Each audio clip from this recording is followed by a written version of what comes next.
Some men are remembered for courage, others for conquest, but the ones we're talking about, they're remembered for fear. Feared by enemies, feared by allies, feared by history itself. This isn't about glory, it's about dread. These are the 5 most feared military leaders of all time. Not the most loved, not the most brilliant, the ones who made entire armies collapse before the first sword was drawn. Fear wasn't a side effect, it was their tactic. Each leader will be judged on 3 key factors. Psychological warfare, 50 points. How much did they get inside their enemies' heads? Brutality and methods, 30 points.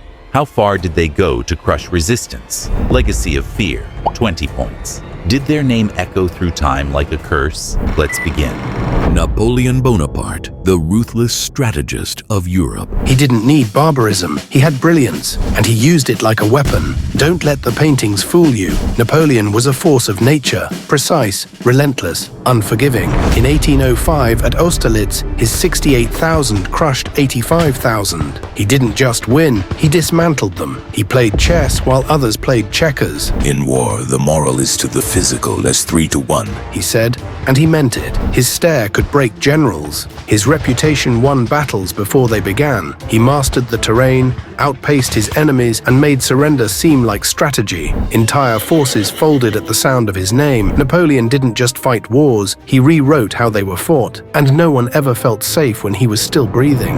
With a total score of 66 out of 100, Napoleon ranks 5th on our list. He earns 42 points for psychological warfare, 12 for brutality and methods, and 12 for legacy of fear. But there's a reason he's only number 5. Because while he inspired fear, it was often eclipsed by respect, even admiration. The others on this list, nobody admired them. They were feared, full stop. Shaka Zulu, the spear-wielding warlord of southern Africa. To his enemies, he was a shadow in the tall grass. To his men, he was war incarnate. Shaka didn't inherit power, he forged it. He scrapped outdated tribal tactics, introduced brutal close combat warfare, and created the lethal Ikalwa spear, a weapon meant not to wound, but to kill, fast and close. Training, barefoot, through thorns and burning earth. Complainers, gone. He drilled his warriors until they didn't just follow orders, they became extensions of his will. His buffalo horns formation didn't just win battles, it annihilated opposition.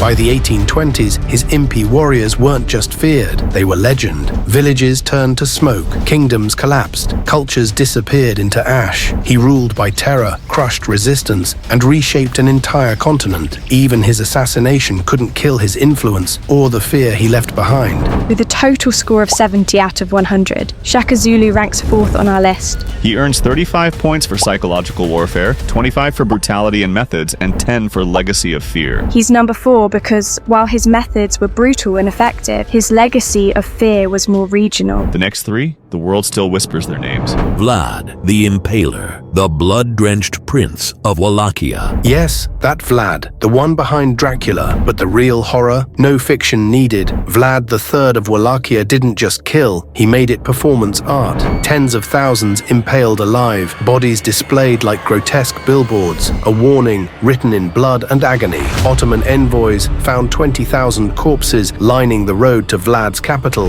No battle, no resistance, just death with a message. Turn around.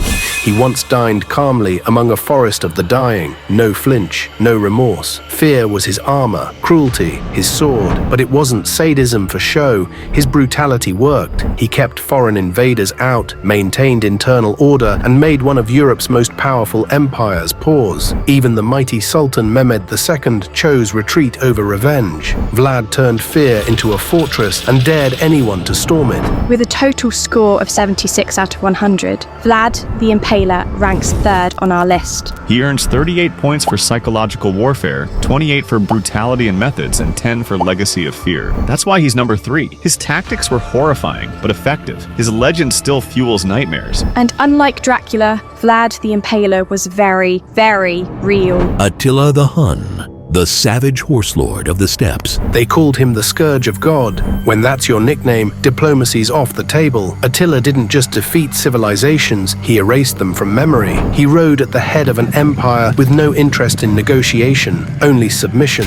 Entire cities vanished in his wake, burned, gutted, abandoned. He slaughtered populations, leveled churches, torched farms, left no future behind. His approach was scorched earth in every sense. One town surrendered just from hearing what he'd done to the last one. He weaponized fear so efficiently it outran him. In 452 AD, Rome waited to die. Attila stopped short, but only because he could. Rome had already crumbled inside, his greatest victory, never lifting a blade. Attila wasn't a warlord, he was a reckoning. With a total score of 84 out of 100, Attila the Hun ranks second on our list. He earns 45 points for psychological warfare, 29 for brutality and methods, and 10 for legacy of fear. He's number 2 because his reign of terror bent empires. He wasn't strategic like Napoleon. He wasn't surgical like Shaka. He was a force of nature. But how does he compare to the most feared name of all? Genghis Khan, the ruthless warlord of the Mongol Empire. No throne, no kingdom, no legacy, just a boy from the steppe.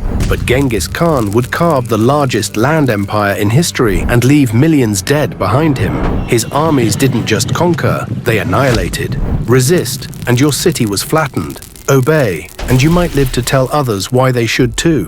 The choice was simple: submit or vanish. Entire populations were wiped out in days. Cities like Nishapur and Urgench didn't fall, they were erased from existence. He stacked skulls into pyramids, sent messages in blood, and left nothing to interpretation. But this wasn't random slaughter. It was cold, ruthless strategy. The Mongols had spy networks, battle maps, and discipline most modern armies dream of. Terror wasn't a consequence, it was part of the plan. By the time his name echoed through Europe and the Middle East, armies were surrendering to shadows. Genghis didn't just win wars, he made war fear him.